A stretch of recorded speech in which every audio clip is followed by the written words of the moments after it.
Naimbag nga Rabi kakabsat. We will be talking again about immigration law. And disclaimer muna, I'm not a recruiter or in other means connected with consultancy or recruitment agency. I'm just a plain truck driver disseminating information about immigration law, guys. So we will be talking about the new proposal, guys. There is a so-called one-time 2 years initiative. So ano tong one-time 2 years initiative?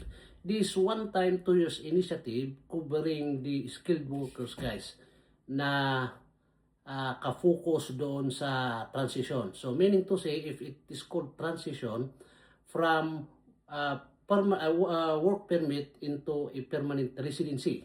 So in that period of 2 years, they will be completing it in a one-time scheduling to target a portion of, according to them, 33,000 transition from work permit into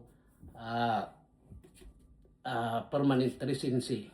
So, but the conditionalities behind this proposal is the same rules. Pareho rin sa dati, guys. Focus on economy, which is vital to the economy of Canada, yung mga kailangan dito. And it would also be affecting in our line as a truck driver because we have been considered as a vital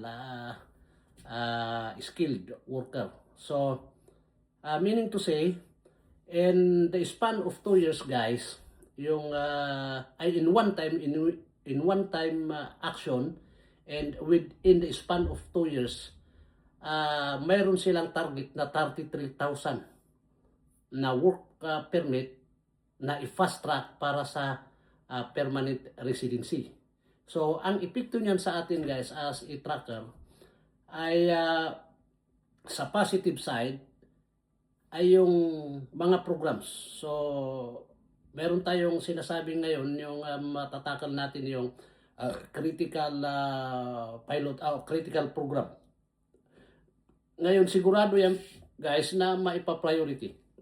And bad side naman, guys, ay yung outside Canada. So they will be limiting, of course, yung pupunta doon sa ay papasok dito sa Canada na skilled, because they will be focusing on the matter of transition from work permit into residency, approximately targeting 33,000, guys. So yan ang magandang proposal ngayon, 2026 to 2021, in one time 2 years initiative, and hopefully maganda ang epekto sa atin yan, guys. At yan lang ang makukover natin. Magandang gabi, magandang hapon. Boom tarat-tarat.